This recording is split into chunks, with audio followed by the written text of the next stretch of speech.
હશે તો તમારે આ બધા કાર્યક્રમો જ નહીં કરવા પડે, સેલ્ફ સફિશિયન્ટ થઈ જશે.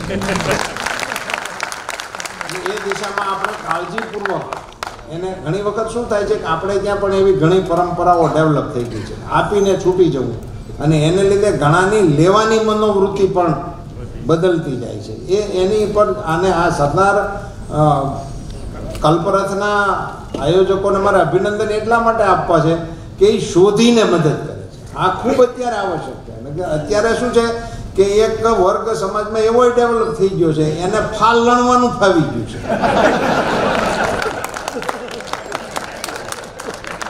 એવું છે સમાજમાં ફાલ હાઈ ક્લાસ છે, એમ લોથા બરાબર કણે પીડ્યા છે. કરોડ રૂપિયા એટલે શું તમે વાત કરો? એમ કરોડ રૂપિયા અત્યારે આપણી પાસે એવા દાતાઓ છે, હસતા હસતા આપી દે. આપણને એમ થાય કે આપણે મોળા પીડ્યા માગવા, એવા દાતાઓ છે. એ હવે એની કેટલાક લોકોને સમજણ પડી ગઈ છે, એટલે એ ગમે એ બાને આ દાતાઓને બોલાવીને પોંખની જેમ ફેરી નાખે. મને કેમ ખબર પડી કે હમણાં સમૂહ લગ્નમાં એક આગેવાનોની સાથે અમારે બેસવાનું થયું તો સમૂહ લગ્નમાં જોડાવા વાળા આપણે આમ કેવા શુભાશય સાથે આવું બધું કરતા હોય કે ભાઈ ગરીબ માણસો હોય, સાધારણ પરિવારો, ગરીબ શબ્દ મને ગમતો નથી એટલે વારાઘડી નહીં વાપરું, પણ જેને જરૂરિયાત છે એવા પરિવારને મદદ થાય એટલે એના માટે આ વ્યવસ્થાઓ છે ને એમાં દાતાઓ દાન આપે. પણ હવે એમાંથી એવું ડેવલપ થઈ ગયું છે કે સમૂહ લગ્નમાં લગ્ન કરે ને પછી રિસેપ્શનનું મન કાર્ડ દેવા. પૂછું સમજતો કે ભાઈ આપણે હોય ને 2-3 તારીખમાં ક્યાંક પુગાય, એમ વરવીવામાં જવાય, સંગીત સંધ્યામાં જવાય. અત્યારે તો હાલ્યું છે ને બહુ એવું જુદી જુદી જાતનું ખૂબ હાલે છે. આપણી જેવું હોંગાઈ માલતું તેવું નહીં, એક વર વિવાહ બીજે જા કામ પૂરું એવું હવે નથી. ઇવેન્ટ ઘણા બધા થાય છે એટલે એવી હાટુથી આપણે પૂછી કે આ એને 8 તારીખનું છે, 7 તારીખનું. બીજું એ કે લગ્ન તો આ તારીખે છે પણ એ અમારા લગ્ન સમૂહ લગ્નમાં છે, ત્યાં નહીં આવો તો હાલ છે. પછી અમે રિસેપ્શન આ તારીખે કરે. એ જો સમૂહ લગ્ન કરે પછી રિસેપ્શનનો જલસો કરે તો એ સમૂહ લગ્નમાં દાન આપેલા દાતાઓના પૈસાનો શોષણ થયું કહેવાય. એ સામાજિક શોષણ છે એવું કહેવા મને જરાય સંગ. એવું બીજું એમાં એક પાસું જોવા મળે છે કે આ સમૂહ લગ્નમાં જોડાવા વાળા છે એ 2-5 જગ્યાએ ઇન્ક્વાયરી કરે કે તમે આરપી પટેલ સમૂહ લગ્ન કરો છો એમાં તમે શું શું આપો છો. પછી બિપિન કાકાના સમૂહ લગ્ન તમે ત્યાં શું શું આપો છો ને એ બેને કમ્પેર કરે ને એમાં જે નમતે કાંટે હોય ન્યા છો.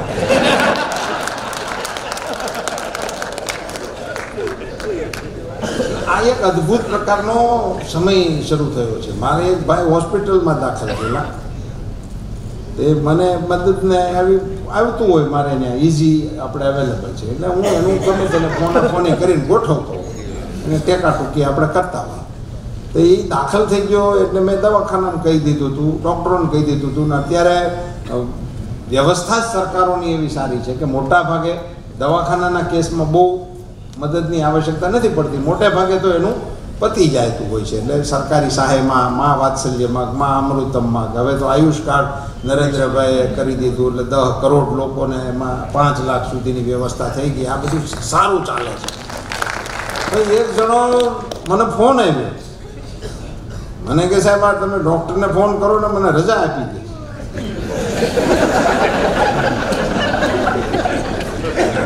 હું તો કઈ સમજો જ નહીં. મને ડૉક્ટર રજા આપી દે છે દોડીને ગીરવ્યું જવાય.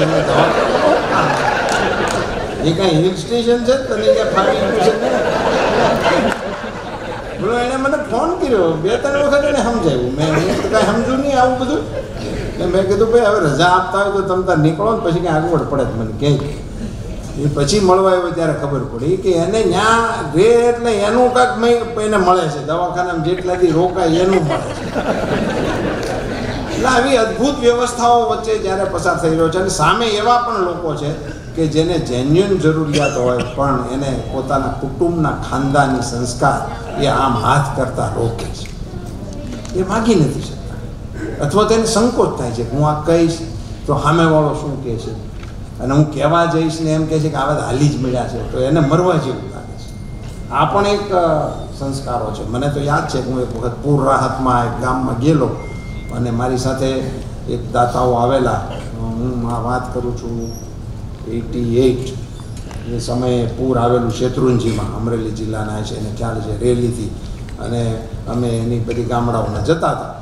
એ વખતે ગોંડલની ટીમ આવેલી, કેશ પૈસા લે, ગોવિંદભાઈ દેસાઈ, જયંતિભાઈ ઢોલ ને એ બધા આવેલા, અને મને અમરેલીથી હારે લીધો કે તમે હારે હાલો તો ઓળખીતા ગામ હોય એમાં અમને વ્યવસ્થા કરતા ફાવે, અમારે રોકડા રૂપિયા આપવા છે. એટલે હું એને એક ગામમાં લઈને ગયો, એ ગામનું નામ અત્યારમાં નથી લેવું. પછી ત્યાં બધાને મળ્યા અને પછી એ લોકોએ નક્કી કર્યું ગામમાં 2 કલાક ફરીને કે ભાઈ એક જનાવર મર્યું હોય તો આટલા રૂપિયા, મકાન પડી ગયું હોય તો આટલા રૂપિયા, ઘર વખરી પડી ગઈ તો આટલા રૂપિયા, એની પ્રમાણે વેચી દીધું.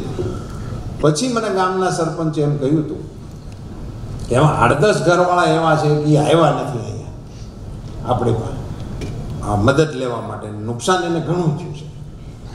તો મેં કીધું હાલો હું એને આટો મારી આવું, અહીંયા ન આવ્યા હોય ક્યાંક અગવડ સગવડ છે એવું. ત્યારે જ મને આવું કલ્પના નહીં, મને તેમ કે ખરેખર કાંઈક એને જાણ નહીં કરી હોય, કાં કોઈ કે બોલાવ્યા નહીં હોય. તો હું ગયો એમના ફળિયામાં જઈને મેળ્યો, બેઠા રામ રામ કર્યા, બધાને વાત કરી, પૂછ્યું તો કે હા આવું બધું બરાબર જ છે.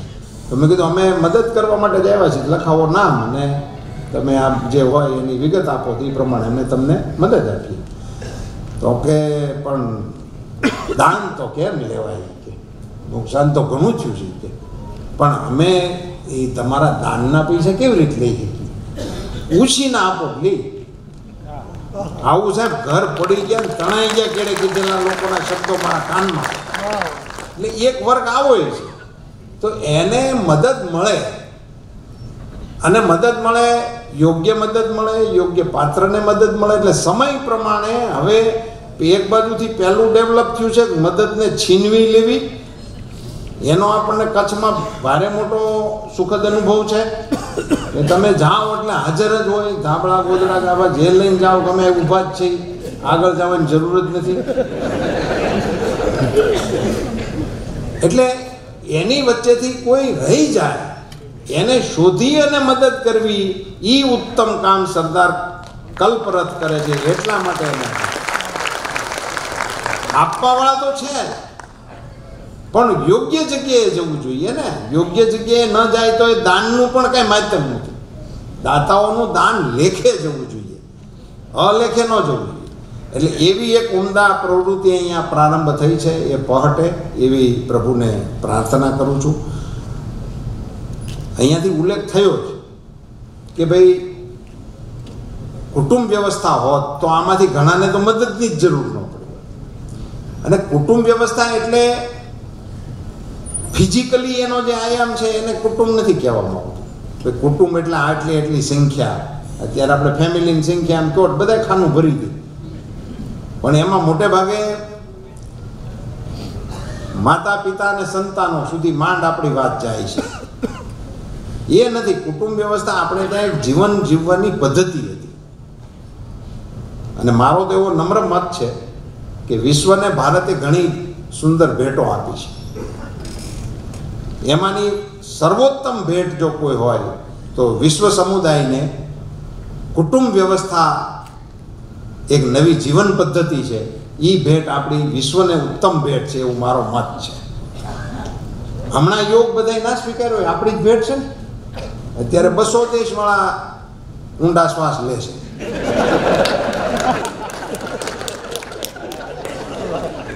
આપણા મોટા ભાગના ટીવીમાં જોઈ છે, આપણે લેતા નથી હો. આપણે તો અદભુત લોકો છીએ, બીજા લે ને આપણે આનંદ કરીએ.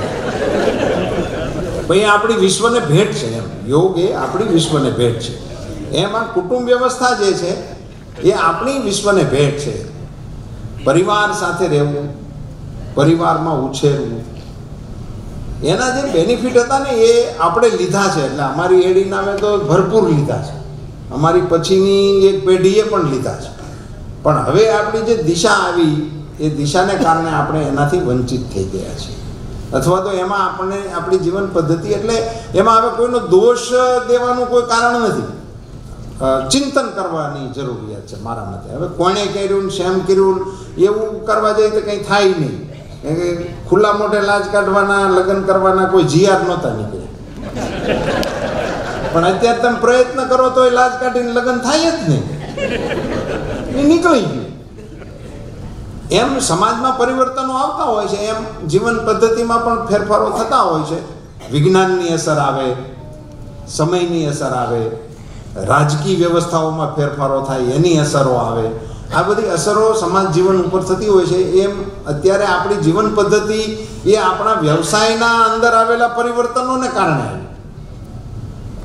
બેઝિક આપણે પટેલ સમાજ, અહીંયાથી ઉલ્લેખ થયો અને મને ખૂબ હરખ થયો કે ભાઈ આપણે આ સંસ્થા પટેલ સમાજના નેજા નીચે નક્કી થયેલી છે. મોટા ભાગે બધા પટેલ સમાજના જ આગેવાનો છે, પણ અમે 10% રકમ અન્ય સમાજ માટે પણ વાપરવાના છીએ. બહુ આનંદનો વિષય છે, ગૌરવનો વિષય છે. કારણ કે એમાં પછી સીમાડા હોતા જ નથી ને. ઝાડ પાકે પછી એના ફળમાં ક્યાંય લખ્યું જ નથી કે આ કોણે ખાવા, અને એવું એણે લખ્યું જ નથી કે આ મારા નજીક રહેતા હોય એણે ખાવા. કોઈ પણ પક્ષી આવીને એ વૃક્ષના ફળને ખાઈ શકે છે, સરોવરના પાણીને પી શકે છે, સૂર્યનો પ્રકાશ બધા જ માણી શકે છે. અને આપણે ક્યારેય આ હવાનું બિલ આવતું નથી, જેના વગર 1 સેકન્ડ હાલતું નથી, પણ એનું બિલ આપણને આવતું નથી. આ બધું જ પરોપકાર માટે છે. એટલે આપણી આવી સંસ્થા ઊભી થાય ને એના આદર્શો પણ આ જ હોય ને. આપણે શું કામ હાકડા આદર્શ લઈને કોઈની સાથે જોડાઈએ? તો એ પરોપકારનું કામ છે અને બધા જ એની સુવાસ અને સુગંધ મેળવે એ અપેક્ષિત છે. પણ જે આપણી કુટુંબ વ્યવસ્થા હતી કેટલી તાકાતવાળી છે. હમણાં મને એક ઉદાહરણ ધ્યાનમાં આવ્યું. ભગવાન કૃષ્ણ, એની ઉપર કેવડી મુશ્કેલીઓ આવી છે. એને ગામમાં નહોતા રહેવા દેતા, બોલો, એટલો એની ઉપર ત્રાસ હતો. કાળ યવને એની ઉપર અસંખ્ય વખત હુમલાઓ કર્યા, એના પર જાનલેવા હુમલાઓ કર્યા, અને એને મારી નાખવા માટેના તમામ પ્રયાસો થયા. બાલકૃષ્ણને મારી નાખવા માટેના તમામ પ્રયાસો થયા. ત્યાંથી લઈને એમની યાત્રાનું તમે આખું જીવન દર્શન જુઓ તો સંઘર્ષ સિવાયનો એમાં કોઈ દિવસ એવો દિવસ નહીં ગયો હોય કે એમાં એણે આમ ટેસ્ટથી જલસો કર્યો હોય. અને છતાંય કૃષ્ણને આપણે પૂર્ણ કળાના ભગવાન કહીએ છીએ. એનું કારણ શું? કે એમણે ભાગી જવાનો વખત આવ્યો અને દ્વારકા વ્યાઈ ગયા, ગોકુળ મથુરા છોડીને. આ છેડેથી આ છેડે દ્વારકા અને મથુરા ગોકુળ, કોઈ જાતનું જોગ્રાફિકલી પેલું કનેક્શન ના લાગે. અને હાવ દરિયાનો છેડો એ વખતે તો ત્યાં જઈને એ રહ્યા. પણ દ્વારકાધીશે ત્યાં આવ્યા પછી થયા. ત્યાર પછી એનું ટાઇટલ આવ્યું છે દ્વારકાધીશ. અહીંયા એમણે ઘણા રાજાઓને માર્યા, ઘણા રાક્ષસોને માર્યા, પણ એને દ્વારકાધીશનું ટાઇટલ નહોતું મળ્યું. એ રાજા થયા, દ્વારકામાં સ્થિર થયા પછી એનું મુખ્ય કારણ કે એકલા ભાગી નહોતા ગયા, આખું કુટુંબ દ્વારકામાં લઈને ગયા. યદુવંશીઓને બધાને લઈને ગયા હતા, એકલા નહોતા ગયા. અને બધા ભેગા રહ્યા, એક રગા રહ્યા, એકની દોરવણી પ્રમાણે હાલ્યા તો દ્વારકા સુવર્ણની નગરી તરીકે અને દ્વારકાધીશના શાસન તરીકે પ્રખ્યાત બની. અને એ વખતના મહાસંગ્રામમાં શ્રી કૃષ્ણ એ મહાયુદ્ધના નાયક બન્યા, સારથી બન્યા, નિર્ણાયક બન્યા. એ યુદ્ધ જીત્યા પાંડવો. એમાં તીર કોકે ચલાવ્યા, ગદા કોકે ચલાવી, બાણ કોકે માર્યા અને જીત્યા. એનો સમગ્ર શ્રેય શ્રી કૃષ્ણને મળ્યો. એનું કારણ આ એમની આખી જે ભૂમિકા હતી, પણ એની પાછળ દ્વારકાધીશ બન્યા ત્યાં સુધીનો એ સુયશનો કારણ તો એનું કુટુંબ આખું હારી રહ્યું. તમે દ્વારકાનું વર્ણન વાંચો તો બધા જ યદુવંશીઓ ગોકુળ મથુરામાંથી કૃષ્ણની સાથે ત્યાં દ્વારકા ગયા. ભાગીને ગયા હતા એટલે એકલા નહોતા ગયા, છટકીને કે એવી રીતે નહીં. એમણે આખા કુટુંબ સાથે ત્યાં વસ્યા તો દ્વારકાધીશ થયા. અને એ જ કુટુંબ જ્યારે એની કુટુંબ પ્રથાને તોડી, સમાજના નીતિ નિયમોને નેવે મૂકી અને એ જ કુટુંબે વ્યવસ્થાઓનો ભંગ કર્યો તો યાદવા સ્થળી થઈ અને સંપૂર્ણ કુટુંબનો નાશ થયો. આનીથી ઉત્તમ ઉદાહરણ કુટુંબ માટેનું, કુટુંબ માટે જીવવા માટેનું ક્યાંયથી મળે નહીં. ઇઝરાયલ આજે ઇઝરાયલનો જે દુનિયામાં ડંકો વાગે છે ને મિત્રો, આમાંથી તો ઘણા મિત્રોને મારી કરતાં જાજો એનો અનુભવ હશે જ. પણ એ ઇઝરાયલની જીવન પદ્ધતિ જે છે એમાં ઇઝરાયલનું વિજ્ઞાન છે, ઇઝરાયલની રાષ્ટ્રભક્તિ છે, ઇઝરાયલના નાગરિકોની અવેરનેસ છે, એ બધા તો પ્લસ પોઈન્ટ છે જ, પણ એની જીવન વ્યવસ્થા જે છે એમાં કિબુત્સ નામની એક વ્યવસ્થા છે. ઇઝરાયલમાં કિબુત્સ છે, એટલે અર્બન એરિયા જેટલો છે એ અર્બન એરિયાને બાદ કરતાં ઇઝરાયલની જે વસ્તી છે એમાંની 80% વસ્તી કિબુત્સમાં રહે છે. અને એક કિબુત્સની અંદર 200 ફેમિલીથી લઈ અને 800 ફેમિલી સુધીના લોકો રહે છે, એક જ કિબુત્સની. અને હું તમને કહું, મેં તો એમાં હું એ કિબુત્સનો મહેમાન પણ થયેલો છું. એટલે માનો 200 ફેમિલી રહે છે તો એનું રસોડું એક જ છે, કોમન કુક, એક જ રસોડું 200 પરિવારનું. 800 પરિવારવાળા કિબુત્સની પણ મેં મુલાકાત લીધેલી છે, અને 800 પરિવારનું કોમન રસોડું, એક જ રસોડું, 800 પરિવાર એક રહોડે જમે એટલે શું વાત થાય.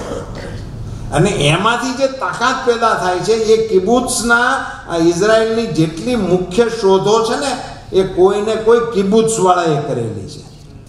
એ કિબુત્સવાળા પછી કોઈ એક વિષયને પકડે છે. એ કિબુત્સવાળાનું અમે પૂછ્યું કે આ કિબુત્સવાળાનો મુખ્ય ધંધો શું, તો કે ખાલી કાર્ટીસ જ બનાવે છે, ખાલી કાર્ટીસ જ. 300-400 પરિવારનું કિબુત્સ છે, એ કાર્ટીસ સિવાય કંઈ બનાવતું નથી, પણ આખી દુનિયાના ડિફેન્સવાળા એના ગ્રાહક છે. આખી દુનિયાના ડિફેન્સવાળા, અમેરિકાવાળાને ત્યાંથી જ મળે કાર્ટીસ. અને જેવી દુનિયામાં નવી ચીજ નીકળે એની કરતાં બેસ્ટ કાર્ટીસ એના જ હોય.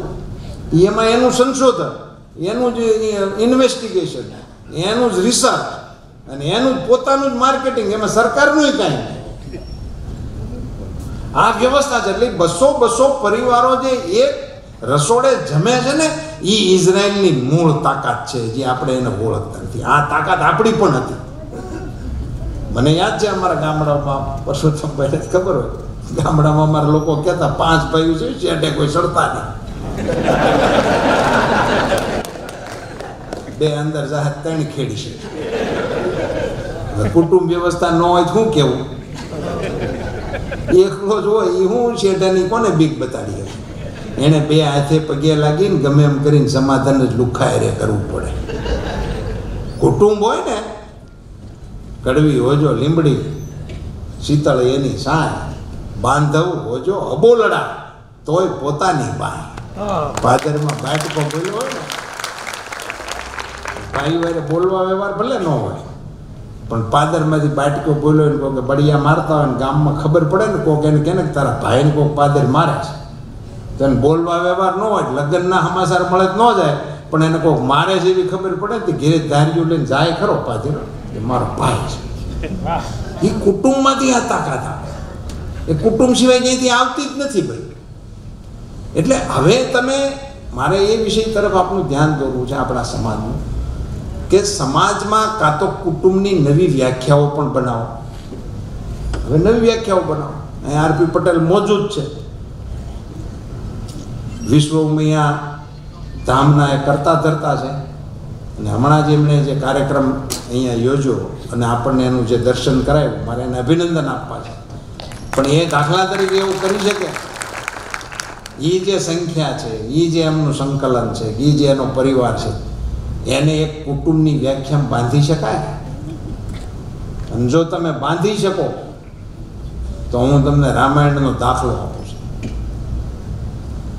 વાનર સેના સીતાજીની શોધમાં અંગદના નેતૃત્વમાં ચાલતી ચાલતી દરિયાના આ કાંઠે ઊભી રહી, અને પછી સામે સંપાતીએ કીધું, સામે બેઠા જ સીતાજી, એને દેખાતું હતું દૂરથી, ગીધનો પાય હતો જટાયુનો,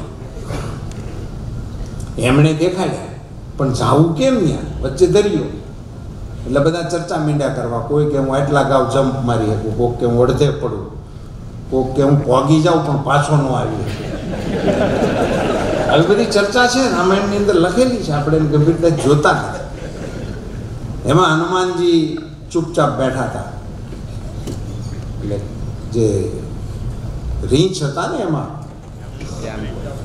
જાંબુવાન, એમણે હનુમાનજીને કીધું, ભલા માણા તમે હાવ સાના મના બેહો, હવે આ બધા કોઈ જવાનું નામ નથી લેતા, અને તમારો તો આ રામનું કામ કરવા હાટું તો અવતાર થયો છે, અને જ્યારે રામનું કામ કરવા માટે તમારો અવતાર થયો છે એટલું બોલ્યા, સુનત હિ પર્વતાકાર ભય સમર ભયંકર અતિબલ વીરા કનક ભૂધરાકાર સમીરા.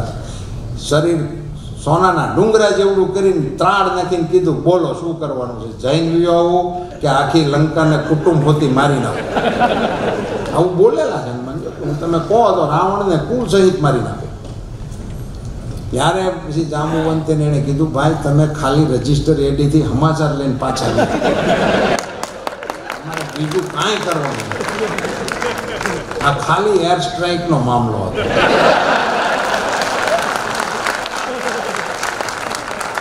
કુટુંબ સહિત પતાવી દેવાની કોઈ સ્કીમ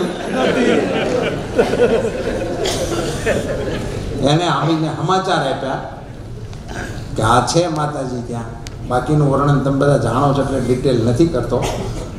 પણ પછી સમુદ્રને રસ્તો આપવા માટે ભગવાને વિનંતી કરી. સમુદ્ર માન્યો નહીં ને ભગવાને ધનુષ ઉપર બાણ ચડાવ્યું. અને બધી બહુ પંક્તિ પ્રસિદ્ધ છે ને, ભયબીનું હોય ને પ્રીતિ. ભગવાનનું ધનુષ ચડ્યું એટલે સમુદ્ર પગે લાગવા આવ્યો ને સમુદ્રએ ભગવાનને વિનંતી કરી કે તમે અમને મારો એ સારું ના લાગે. તમે તમારી સેનામાં જ 2 સિવિલ એન્જિનિયર છે, નળ ને નીર. એને કહો એ કંઈક યોજના બનાવે ને હું નીચેથી ટેકો કરે તો તમને યશ મળે, કામ સારું લાગે અને આપણે આ બધું કામ પતી જશે. એટલે સેતુબંધ બનાવો એમણે વાત કરી. અને ભગવાને નળ નીલને કીધું. પછી બધી કથા પણ જાણો છો કે આ પથ્થરને અડે ને તરે ને વગેરે વગેરે. પણ એક આંકડો આપણા ધ્યાનમાં નથી. જે વાનર સેના અહીંયા એકત્રિત થઈ હતી ને એ 18 પદ્મ હતી એવું રામાયણની અંદર લખ્યું છે. પદમ 18 જૂથપ બંદર એવું એક ચોપાઈમાં છે. એટલે 18 પદ્મ જેટલી સેના એક જ સેનાપતિની આજ્ઞામાં કામ કરવા માટે ભેગી થાય ને તો સમુદ્ર ઉપર સેતુ બંધાય. વાત બીજી બધી તો કથા છે. આટલા લોકો એક જ વાત એક જ જણાનું માનવાનું એવી સૂચના હતી. અંગદને પૂછ્યા વિના ફળ ફૂલ પણ નહીં ખાવાનું એવો કડક નિયમ હતો. અંગદની સૂચના હોય તો જ વનફળ ખાઈ શકાય એવા કડક નિયમ સાથે એ લોકો ભેગા થયા. એટલે આખી સેના એકના નેતૃત્વમાં માનવાનું થાય. 18 પદ્મ લોકો એક નેતાનું માને ને એટલે સમુદ્ર ઉપર પાળ બંધાઈ જાય. પછી એમાં કોઈ મંત્ર તંત્રની જરૂર ન પડે. અત્યારે પણ આપણા તમામ સમસ્યાઓનું સમાધાન થઈ જાય જો સમાજ નક્કી કરે કે અમે અમારા નેતા કે એમ માનશું. એટલે સમાજના નેતા ન ઠીક લાગતા હોય તો બદલાવો, બદલાવ્યા પછી ઠીક લાગે રાખો, રાખ્યા પછી એની ઇજ્જતમાં વધારો થાય એવું કરવું એ સમાજની તાકાત. એક આજ્ઞા પાડો, ગમે તેવા પ્રશ્નો હલ થઈ જાય, ગમે તેવા. સંખ્યા કેટલી? આપણા જરૂરતમંદ વિદ્યાર્થીઓની સંખ્યા કેટલી? સર્વે કરી નાખો. એક વખત સર્વે કરીને ડિટેલ બહાર પાડી દો કે આટલી જરૂર છે. આ સમાજ એની કરતા એક વધારાની નોંધણી તમને એક જ દિવસમાં કરાવી શકે એવો સક્ષમ છે. એક જ દિવસમાં આ ઇસ્યુનું સોલ્યુશન આવી જાય. પણ એક દિશામાં હાલવા માટેનું નક્કી કરવું પડે. આ બધી પ્રેરણાઓ ક્યાંથી મળતી? અનાયાસ છે. અત્યારે આપણે આના માટે કોન્શિયસ થવું પડશે. આ દિશામાં જવા માટે પ્રયાસ કરવા પડશે. સમય એ હતો કે આપણે આવું કંઈ કરવું જ ન પડતું હતું. કુટુંબનો મોભી જે નક્કી કરે બધું રેડી જ હતું. દીકરો પરણી જાય, દીકરી પરણી જાય, એને ખબર જ ન હોય કે એને કોઈ નક્કી થયું છે. લગ્ન પછી 3-4 મહિને હરખી ઓળખાણ થતી. જૂના અમારા ગુણુભાઈની બેઠા છે. ઘરમાં વડીલોની હાજરીમાં તો જય શ્રી કૃષ્ણ કરવાનો વ્યવહાર નહોતો, મળવાનો વ્યવહાર નહોતો, જોવા જવાનો વ્યવહાર નહોતો, ડેટિંગ ને એવું તેવું તો કશું હતું જ નહીં. હવે જમાવટ છે આ નવી પેઢીને બધી સગવડતા છે.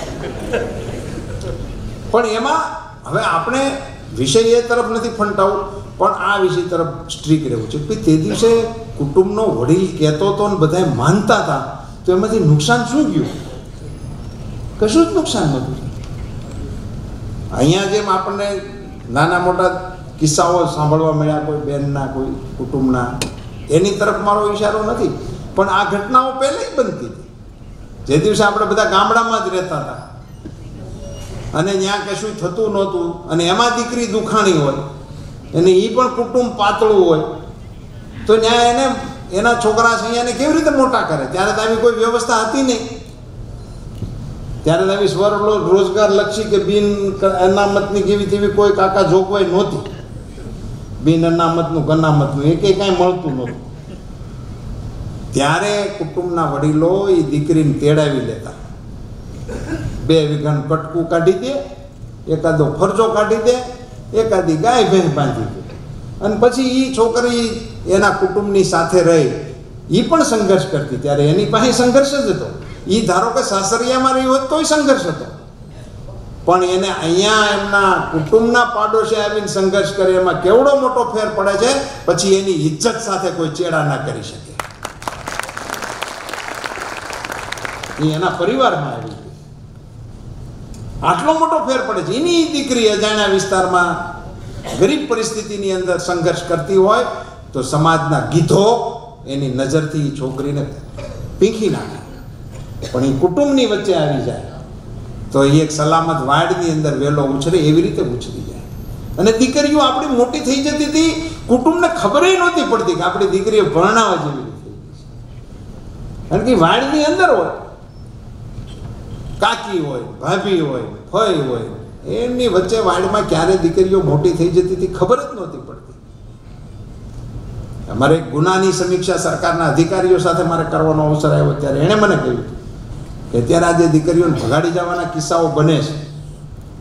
એનો એક અલગ સર્વે અમે કર્યો તો ખબર પડી કે સંયુક્ત કુટુંબની દીકરી ભાગતી જ નથી, ભગાડી શકાતી જ નથી. કારણ કે લંગરિયું કવરેજની અંદર જઈ જ ન હોય.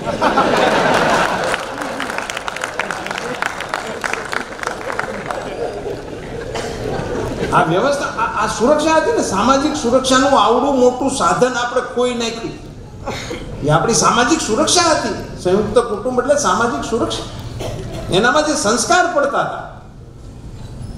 આપણા દીકરા દીકરીઓ હોય સંયુક્ત કુટુંબમાં રહેતા હોય તેને ખબર પડે ને, કોઈ મહેમાન આવ્યા તો પાણી લઈને એને જ જવું પડે, એને જ ખાટલો ઢાળવો પડે, એને જ જમતા હોય ત્યારે પીરસવું પડે. આ બધું એને ખબર પડે. ઘરમાં કોઈ ખાજું માંદું હોય, વડીલોની કોઈની તબિયત ઠીક ન હોય તો પગ દબાવવા પડે, માથું દબાવવું પડે, એને દવા પાવી પડે, એના માટે ક્યારેક જાગવું પડે, એને સાફસૂફ કરવા પડે. આ બધા સંસ્કાર આવે ક્યારે? હવે આપણે તો 1.5 વર્ષનું હોય તે દીના તો મૂકીએ એવી છીએ નિહાળુમાં. ઘેરે તો કોઈ રાખવું જ નથી. કુટુંબમાં તો ઘરમાં કોઈ રાખતા નથી. 2 વર્ષનું છોકરું 2 લાખ રૂપિયા ફી. મને તો આઘાત લાગે છે કે હું કરતા છે 2 વર્ષના છોકરા ઉપર.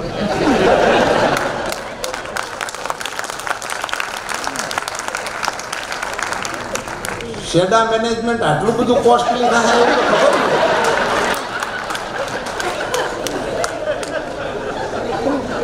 અમારા વખતે આમ જ ફ્રીમાં પતી ગયું. રૂપેરી કલર આવતો અહીં.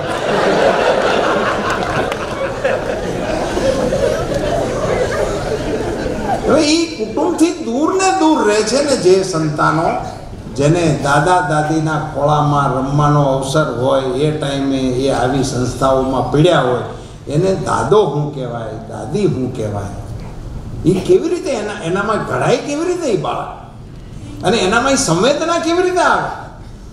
અને જો પરિવારના સભ્યોની સેવા કરવા માટેનો પણ મનોભાવ જે બાળક કે જે દીકરીમાં ના આવે, એ સમાજની સેવા કે સમાજના માટે કંઈક કરવાનું વિચારે, એવું બધું કોઈ દિવસ આપણે મનમાં રાખવું જ નહીં. અત્યારે વડીલોની એક મોટી ફરિયાદ છે, છોકરા માનતા નથી, છોકરા કયામાં નથી. આવી એક મોટી ફરિયાદ છે. એમાં હું છોકરાઓના પક્ષે છું. એટલા માટે કે છોકરાઓને તમે એવી તક આપી છે, તમે તમારા મા બાપનું માનતા હોય, એને ભાળ્યું હોય. આપણે હું કોકના પગ દબાવતો એવું મારા દીકરા દીકરીઓએ જોયું છે? એવું જોયું હશે ને તો જ દબાવશે, ને તો હેલો કેમ ટેમ્પરેચર છે એમ પૂછશે બીજા બેન. બસ છે ટેમ્પરેચર, બીજું થાય છે, ઉતરી જાય. ભાઈ માથું દબાવશે નહીં, કારણ કે એને ખબર જ નથી કે આમાં દબાવવું પડે. બીજો એનો કોઈ વાંક નથી નવી પેઢીનો. પણ એને દ્રશ્યો જ આપણે આપવા પડે, પણ આપણે દ્રશ્યો અત્યારે ઉલટા આપીએ છીએ. મોબાઈલ ઉપર આપણે જવાબ આપીએ છીએ કે હું ઘેરે નથી, હું તો બહારગામ છું. કારણ કે સામે લેણાવાળો હોય, સામે કોણ છે આપણા છોકરાને ખબર નથી, પણ એની હાજરીમાં આપણે ખોટું બોલીએ છીએ. છોકરાને ખબર પડે છે કે બાપા ઘરમાં બેઠા છે અને સામેવાળાને એમ કહે છે કે હું બહાર છું. એ બાળકના મન ઉપર બહુ ઘેરી અસરો પાડીએ છીએ. આ બધી જે ખરેખર સારા નાગરિક તરીકેની જે જવાબદારીઓ એનામાં ઉતરે એવું આપણે ઈચ્છીએ છીએ, તો એની એકમાત્ર કેળવણીની સંસ્થા છે એ કુટુંબ વ્યવસ્થા છે. કુટુંબ વ્યવસ્થા એટલે કેવડું કુટુંબ એવું તેવું નથી એમાં, પણ દાદાથી લઈ અને પોતરા સુધીના સંબંધોમાં વચ્ચે આવતો આખો પરિવાર, એને સાથે લઈને, એની સંખ્યા નહીં, એને સાથે લઈને જીવવાની જે વ્યવસ્થા હતી એનું નામ કુટુંબ. એનું નામ આ ફેમિલીનું ગુજરાતી કુટુંબ નથી, અને ગુજરાતી કુટુંબનું અંગ્રેજી ફેમિલી નથી, એવો મારો નમ્ર મત છે. કારણ કે જે ભાષામાં વિભાવનાઓ જે સમાજની હોય ને એને લગતા શબ્દો જ હોય. અહીંયા બધા ખૂબ ભણેલા ગણેલા માણસો છે, અને અહીંયા બધા વિદેશમાં આવરો જાવરો રાખવાવાળા માણસો છે. મારી કરતાં એનો અનુભવ અને જ્ઞાન બે ચડિયાતું હોય, પણ અવેડાનું અંગ્રેજી ન હોય.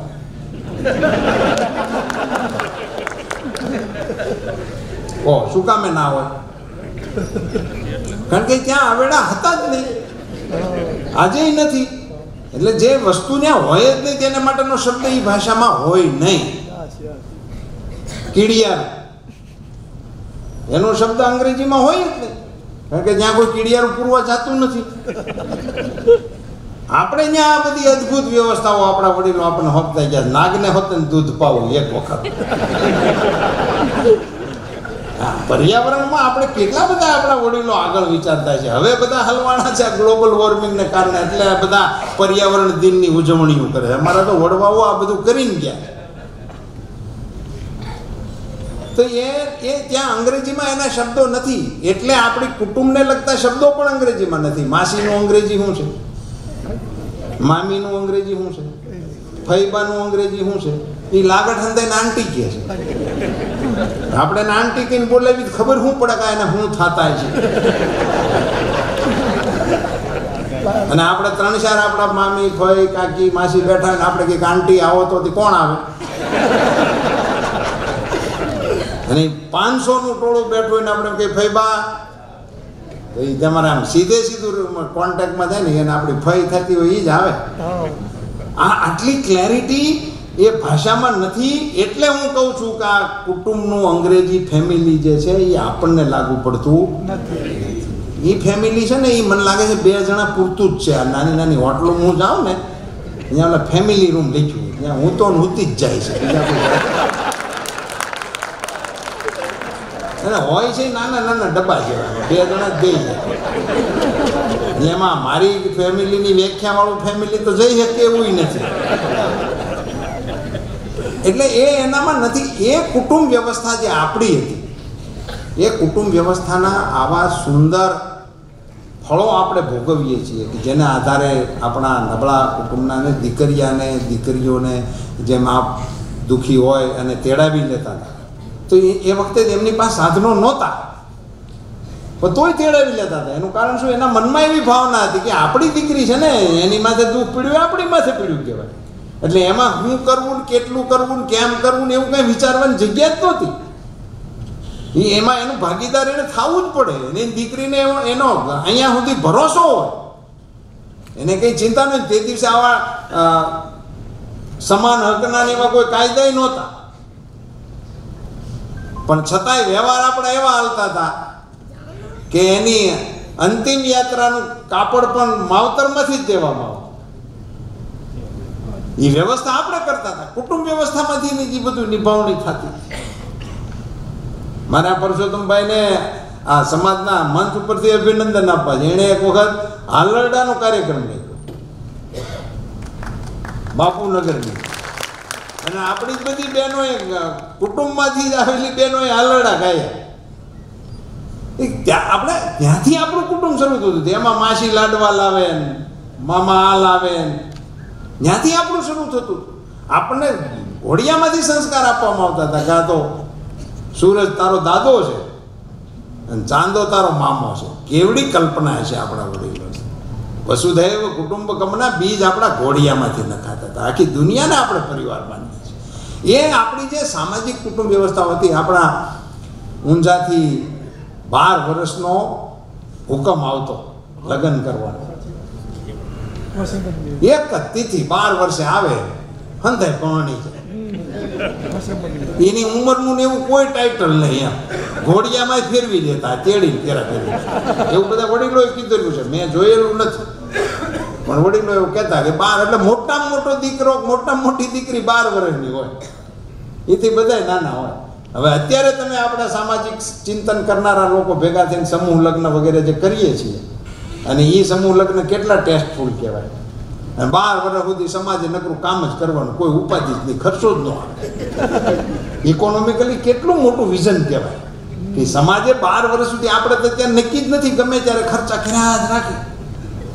અને ઓલું તો 12 વર્ષ સુધી આખો સમાજ ફ્રી, પ્રસંગ ટાઈમે નહીં બગાડવાનો ને પૈસાય નહીં બગાડવાનો. એટલે કેટલાય આપણી કરતા ફોરવર્ડ છે. આપણે એમ કહીએ છીએ કે અમે ફોરવર્ડ છે અને એને બેકવર્ડ કરીએ. આટલું તો હજી આપણે વિચારી નથી શીખ્યા. 12 વર્ષને બદલે 1 વર્ષનો તો તિથિ તોરણ પ્રમાણે કરવાની હિંમત તો કરી જુઓ. ચાલો વર્ષે એક જ તિથિ, એક જ દિવસે લગ્ન કરવાનું, સમાજ ફ્રી. અને કેટલાક નાના નાના સમાજોએ પ્રયાસો શરૂ કર્યા છે. અહીંયા આપણે છાલાની ઉપરનું ગામ ચંદ્રાલા, એ વસંત પંચમીને દિવસે જ લગ્ન કરી નાખે છે. હા, કચ્છમાં એક આહિર સમાજ છે, એ પણ દર વર્ષે એક જ તિથિએ લગ્ન કરે છે. તો એ લોકોને ભારી સગવડતા. હું એક વખત ગયો તો વાસણભાઈ ત્યાં લગ્નમાં, ત્યારે ખબર પડી. તો મેં કીધું મહેમાનમાં કેમ પાંખું લાગે છે? પણ કે બધાને ઘેર લગ્ન છે, કોણ આવે? અમારી હગ્ગી બેન ને લગ્ન છે, હગ્ગા મારા ભાઈ ને લગ્ન છે. ના અમારે બહાર ના આવે એ મહેમાન લાગે. એની કરતા ઉત્તમ તમને કહું, આ બધા વ્યવહારો કેટલા સુંદર આપણા વડીલો ગોઠવતા ગયા છે કે તમે ગામ આખામાં લગ્ન, આખા ગામમાં ઘેરે ઘેરે ત્યાં લગ્ન હતા, તમે ગમે એને રહોડે જમવા જાઓ, એમાં બીજી કોઈ વેરાયટી જુદી જાતની ન મળે. એટલે જમવાનું ગમે ને છૂટ મહેમાનને, જેને ત્યાં જમવું ને જમી. ગાંઠિયા ગુંદીને શાક જ પડે. વાસણભાઈ ઘેરે હોય તો ભલે ગામના સાધારણ માણસને ઘેરે હોય. આનું નામ વ્યવસ્થાઓ. એ કુટુંબ વ્યવસ્થામાંથી જ થઈ શકે, એ બીજામાંથી ક્યાંયથી ન થઈ શકે. એ કુટુંબ વ્યવસ્થાની આ જે તાકાત છે, એ મને એમ લાગે છે કે થોડીક ક્ષીણ થતી જાય છે, પણ હજી બધાના મનમાં છે. એટલે એને ટીકાના સ્વરૂપમાં લેવાને બદલે ફરીથી આપણે જે છીએ એ રસ્તે ચાલવા માટે નવેસરથી પ્રયાસ કરીએ, નવા આયામોથી કરીએ, નવી વ્યવસ્થાથી કરીએ. દાખલા તરીકે હવે આપણને મોટા કુટુંબ મળવાના નથી, તો મોટું કુટુંબ કરવા માટેના કોઈ નવા આયામો વિચારો ને. ભાઈ આપણે એક શેરીમાં રહેતા આ ગોળની જે પ્રથા હતી ને આરપી, તમારા ઉત્તર ગુજરાતમાં, એ પણ આ કુટુંબ વ્યવસ્થામાંથી જન્મેલું અંતિમ હતું. કે ભાઈ એટલો એ સમૂહ બધો ભેગો, દીકરા દીકરી એમાં વરાવવાના. પછી આપણે એને વખોડી એમ કાઢ્યું કે પછી દીકરી બહાર દઈ ન શકે, બીજાની લઈ ન શકે. ગોળબંધી બહુ કડક હતી, પણ અટાણા ઝડતીને ત્યારે એ હોનાન જેવી લાગે. અટાણા ગામો ગામ જે પછી રહી જાય છે, એ આ ગોળ પ્રથા હોય ન રહે. એમાં સામાજિક સુરક્ષા હતી. એટલે આપણે એમ જ જવું એવું મારું મત નથી. માનો કે એમાં નવા સમય પ્રમાણે જે ફેરફારો હોય, એ ફેરફારોને, સારા ફેરફારોને આમે જ કરીને પણ કુટુંબ વ્યવસ્થા તરફ જો આપણે નવી પેઢીને વાળવા માટેનો પ્રયાસ કરીએ, તો મારા મનમાં એવું હતું કે હું આજે આપની સૌની વચ્ચે એમ કહીશ કે સરદાર પટેલ રથ એક નવો પ્રયાસ થયો, અને જરૂરતમંદોને શોધી અને આપણા આપી શકે એવા જે ક્ષમતાવાળા લોકો છે એની બંનેની વચ્ચે પુલ બનાવવાની એક જે સુંદર વ્યવસ્થાનો વિચાર એમને આવ્યો અને એને અમલમાં મૂક્યો. એમ સમાજના કામ કરવા માટે પણ કેટલાક લોકોએ હવે નીકળવું પડે નવી પેઢીમાંથી. હું હમણાં આવ્યો ત્યારે બેઠો તો અમારા આગેવાનો સાથે, ત્યારે કહેતો હતો કે એક સમય હતો કે આગેવાનો સમાજ માટે જ કામ કરતા હતા. એ વખતે આ સંસ્થાઓ ઊભી થઈ, તે દિવસે કોઈ દાતા જ નહોતા. ઝાર એટલે બાજરો ને માંડવી ને એવું ઉઘરેવીને સંસ્થાઓ બનાવેલી છે અમરેલીમાં. તમે એના સાક્ષી છે. હવે એમાંથી ભણીને બધા અમેરિકા સુધી બી ગયા. એ સંસ્થાઓના આધાર ઉપર છગનભાઈએ જેથી સંસ્થા ઊભી કરી છે ઉત્તર ગુજરાતની, ત્યારે એમની પાસે કોઈ સાધનો નહોતા. એ આવી જ રીતે ઉઘરાણી કરીને કરેલું હતું, પણ એ સિવાય એ કંઈ કરતા નહોતા. એમ હવે ફરીથી એ આવડો મોટો આપણી પાસે એક અદ્ભુત વારસાના આપણે માલિક છીએ. આવો અદ્ભુત વારસો છે આપણી પાસે, એના આપણે સંતાનો છીએ. આપણે કોઈ એમ ખાલખોલ સમાજમાંથી આવતા લોકો નથી. હજારો વર્ષથી સાહેબ કેવી આ સમાજની ક્ષમતા ઘડી છે. આજે દુનિયામાં સાહેબ શ્રમનું મૂલ્ય એવું છે કે અમેરિકામાં તો અવર પર ડોલર, કલાક પ્રમાણે ડોલરમાં વળતર આપવાનો રિવાજ છે. આપણે ત્યાં પણ રોજનું આપવાનો તો રિવાજ છે. મહિને આપો, જે નોકરિયાતો છે વગેરે મહિને, અને કેટલાકને વર્ષનું પેકેજ હોય. વર્ષ હોય, મહિનો હોય કે કલાકનું ગણતા હોય. એ ન મળે એટલે બીજે દિવસેથી વાંધો પડે છે. સરકારી કર્મચારીઓને 5-7 તારીખ સુધી પગાર થાય, પણ જો 8મી તારીખ આવી ગઈ હોય તો 8 ફોન આડાવડા થાય. 8 તારીખ થઈ ગઈ, શું છે બધું? સરકાર નહીં ચાલે લાંબુ. 8 તારીખમાં પગાર ન આવે, સરકાર નહીં હાલે. એટલે એક દિવસ વહેલું મોડું થાય તો કોઈની સહન કરવાની તૈયારી નથી. તો તમે કલ્પના કરો, એક આખો સમાજ એવો કેવો નિર્માણ કર્યો છે કે એક આખું કુટુંબ આખું વર્ષ મહેનત કરે, ટાઢ તડકો વરસાદ કંઈ પણ ગણ્યા વગર આખું વર્ષ મહેનત કરે, અને મહેનત કર્યા પછી ખળામાંથી આવતું વરસ લેવાય એટલું કશું જ ના આવે, અને ખાલી પછેડી લઈ એ ખેડૂત ઘેરે આવે, અને કોઈ નહીં એની કોને ફરિયાદ કરે? કંઈ નહીં. બીજી અખાત્રીજ આવે એટલે વળી પાછો બળદના કપાળમાં તિલક કરીને વળી પાછો હળ જોડે. અને એવું 1 વર્ષ 2 વર્ષ 5 વર્ષ એવું કશું જ નક્કી નહીં. અને છતાંય હજારો વર્ષ સુધી આનો આ વ્યવસાય એણે કર્યા જ રાખ્યો. અને ખળામાં બેઠો હોય તો ગમે તેવો રૂખડીયો માણસ આવે અને જય સિયારામ બચ્ચા એમ કરીને ઊભો રહે એટલે હુંડલો ભરીને એના ખોળામાં નાખે. એના છોકરાઓના ભાગમાં હોય કે ન હોય, એ જે હતું ને આપણામાં, એ DNA છે તમારામાં. અને એટલે એ લોકો આજે એ હુંડલાવાળાના દીકરા અટાણે કરોડ લખાવે છે. એ DNA ને કારણે લખાવે છે. એ તમારામાંથી. અને આટલી ધીરજ દુનિયામાં કોઈ કોમ્યુનિટી નથી. સામાજિક વૈજ્ઞાનિકોને મારી ચેલેન્જ છે કે આખું વર્ષ મહેનત કરે ને મહેનતના વળતરમાં નીલ આવે એકાઉન્ટમાં, બીજે વર્ષે એનું એ કામ કરવા માટે વગર નોકરો ઊભો થાય એવો સમાજ વિશ્વના પટલ ઉપર ક્યાંય નથી. આ માત્ર ને માત્ર આપણો છે, એ આપણા સંસ્કાર. મેં એવા વડીલોને જોયા છે, મરણ પથારીએ પીડ્યા હોય, જીવ જાતો ન. ગામડાઓમાં આ બધા તમે દ્રશ્યો જોવો ને તો જીવવાની મજા આવી જાય એવા દ્રશ્યો. ગામડામાં કોઈ માણસ બીમાર હોય ને તો 25-30 જણા બેહવા આવે. એનો બધાના ખિસ્સામાંથી ટોટલ મારો 50 રૂપિયા ન હોય, પૈસા ન હોય એના ખિસ્સામાં, પણ એના હિંમત હોય. એના ઘરના છોકરાને એમ કહી દે કે તમે 2-3 દીથા જાગો છો, વડીલની તબિયત ઠીક નથી, તમે સુઈ જાઓ, અમે બેઠા છીએ. એવું કહેવાવાળા ગામડામાં હજી મળે છે. આ બહુમાળીમાં મરી ગયા પછી કૂતરું ખેંચીને બારું કાઢે ત્યારે ખબર પડે. આ લાઈફસ્ટાઈલના આપણા મેળવેલા, આપણે ડેવલપ કરેલી ચીજોના ફળ છે. એની વચ્ચેની આ તુલના. વાં 25 લોકો આવીને બેસી શકે છે, એની પાસે કાંઈ ન હોય, દેવા લેવાની કંઈ ક્ષમતા ન હોય, પણ આમ જબરી હોય. એની પડખે ઊભા રહેવાની, એની ગરદણીને ઊંઘ આવી જાય કે ભાઈ આવ્યો ડાયરો તો આપણે ઘડીક 2 કલાક ઊંઘી લઈએ. અને એવો વડીલ એનો શ્વાસ રૂંધાતો હોય ને ત્યારે આપણે ગામડામાં જ બધા કે હવે દાદા શ્વાસ મૂકો ને ગતે કરો, શું કામ દુઃખી થાવ? કાંઈ હોય તો કહો, તો અમે એવું કરી દઈશું. અને ત્યારે એ વડીલ પરાયણે શ્વાસ કાઢી અને થોડાક શબ્દો બોલે ને એમાં એમ કે ફલાણા શેઠના 500 રૂપિયા લીધેલા છે, એ રહી ગયા છે, એ તમે દઈ દેશો એવું પાણી મૂકો તો મારો જીવ ગતે કરો. કોઈ પણનું લીધું હોય ને તો દૂધે ધોઈને પાછું દેવું નહીં, એ આપણા સંસ્કાર હતા. અને એટલે દુનિયામાં આજે પણ વ્યવસાયમાં, બજારમાં સામે ભાગીદાર લેવાવાળો કે દેવાવાળો પટેલ હોય ને તો કરોડો રૂપિયાનો માલ વિશ્વના લોકો આપણને આપે છે. એના મૂળમાં આ ડીએનએ પડેલા છે.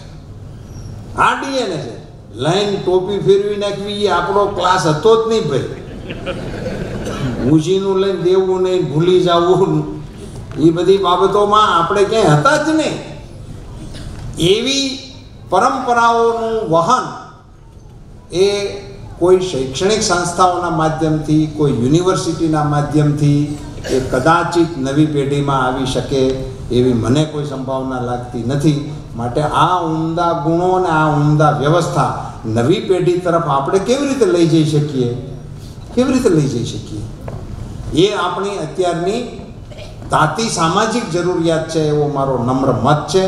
સમાજની કેવી સરસ વાતો હતી અને આપણે એને કેવી ઉલટી રીતે વખોડી કાઢી. સાંકડી શેરીમાં મારા જેઠજી મળ્યા, ઝીણા બોલ્યાની ઘણી હામ રે ગોકુળમાં, ઓ મોરા શામ મુજને હરિવાલા. દીકરીઓ ગીત ગાતી ગાતી આવું બોલતી હતી કે મને સાંકડી શેરીમાં મારા સસરા મળ્યા, લાજુ કાઢ્યાની ઘણી હામ. સાંકડી શેરીમાં મારા જેઠજી મળ્યા, મને લાજુ કાઢ્યા, ઝીણું બોલ્યાની ઘણી હામ.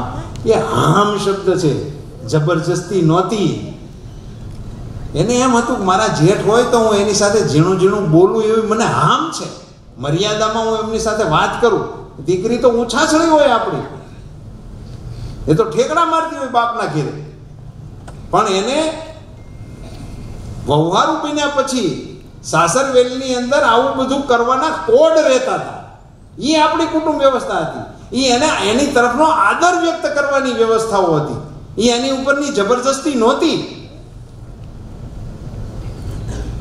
હવે આપણે બાપાને તુકારે બોલાવીએ, પાણી આપીએ નહીં, અને પછી આપણે એમ કહીએ કે આપણે ફોરવર્ડ છે. એ ફોરવર્ડનું કોઈ મહત્વ નથી. એની સાથે આદરથી વર્તવાની વ્યવસ્થાઓ એ આપણી કુટુંબ વ્યવસ્થામાંથી જ આવે. જે એના પાઠ શીખડાવવા માટે હું ઘણી વખત કેવી કેવી જડબેસલાક વ્યવસ્થાઓ હશે એનું એક ઉદાહરણ આપીને મારી વાત મારે પૂરી કરવી છે. મહાભારતનું યુદ્ધ પૂરું થયા પછી યુધિષ્ઠિરને ગાદીએ બેસવાનો પ્રસંગ આવ્યો અને તૈયારીઓ થઈ ગયા પછી રાજ દરબારમાંથી સેવકે આવીને કુંતામાને જાણ કરી કે માતાજી પધારો અને રાજ તિલક કરવા માટે રાજમાતા તરીકે આપને દરબારમાં યાદ કરે છે. અને કુંતાજીએ જે જવાબ આપ્યો, તમામ માતાઓને મારી વિનંતી છે કે આને કંઠસ્થ યાદ કરી રાખજો, અને ભાઈઓને મારી વિનંતી છે ઘેરે જઈને પરિવારની બહેનો સાથે શેર કરજો. કુંતાએ એવું જવાબ આપ્યો છે, મહાભારતની અંદર નોંધાયેલું છે કે અત્યારે હું નહીં આવી શકું, મારો જેઠ અને જેઠાણીની સેવા કરવાનો સમય ચાલે છે. જેઠ અને જેઠાણી કોણ? ધૃતરાષ્ટ્ર અને ગાંધારી, જેની સામે આવડું મોટું યુદ્ધ થયું, જેના 100 પુત્રોને માર્યા, પછી જેઠ અને જેઠાણી પાછા એને ઘેરે જ રહેવા આવ્યા અને એની સેવા કરવાના સમયમાંથી આખા મહાભારતના યુદ્ધની ફલશ્રુતિ રૂપે જે ગાદી મળી, એ ગાદીનું રાજ્યાભિષેકની તિલકમાં રાજમાતા તરીકે કુંતાની જિંદગીમાં પહેલો વહેલો અવસર આવ્યો હતો. એ અવસરને એણે જેઠ અને જેઠાણીની સેવા કરવા માટે જવાની ના પાડી, એવું મહાભારતમાં લખ્યું. કેવડી પકડ હશે સમાજ જીવન ઉપર આપણા કુટુંબની, કેવડી પકડ કહેવાય એને. હું નથી માનતો કે વિશ્વના કોઈ ઇતિહાસમાં, વિશ્વની કોઈ વાર્તામાં કુટુંબ માટેનું આવું ઉદાહરણ ક્યાંય હોય, ક્યાંય હોય જ નહીં. એવા કુટુંબની જે આપણી વ્યવસ્થાઓ હતી એને લીધે ભારત છે એ વિશ્વગુરુ હતું. એને લીધે ભારત વિશ્વગુરુ બની શકે એવી એમાં પોટેન્શિયલ છે. અહીંયા આજનો જે વિષય છે એ અત્યારની સાંપ્રત સમસ્યાના ઉકેલ માટે મથનારા એક યુવાનો આપણા જે છે એને અભિનંદન આપીએ એટલા ઓછા છે. મારે નરેન્દ્રભાઈની પંક્તિને યાદ કરવી છે, આ સરદાર કલ્પરથના સેનાનીઓ માટે, માના કે અંધેરા બહોત ઘના. નરેન્દ્રભાઈ કહે છે, માના અંધેરા बहुत घना है मगर दिया जलाना कहाँ मना है. ખાલી અંધારું છે કર્યા રાખશું, ખાલી જરૂરિયાત છે એમ કર્યા રાખશું, ખાલી આ પ્રશ્નો છે એમ બોલતા રહીશું એને બદલે એક દીવો આપણે જલાવીએ તો અંધારું નહીં દૂર થાય, પણ અંજવાળું કેડી પૂરતું તો જરૂર પડી જશે. એવી એક ઉમદા પ્રવૃત્તિના આયોજકોને અભિનંદન સાથે આપ સૌને મારા રામ.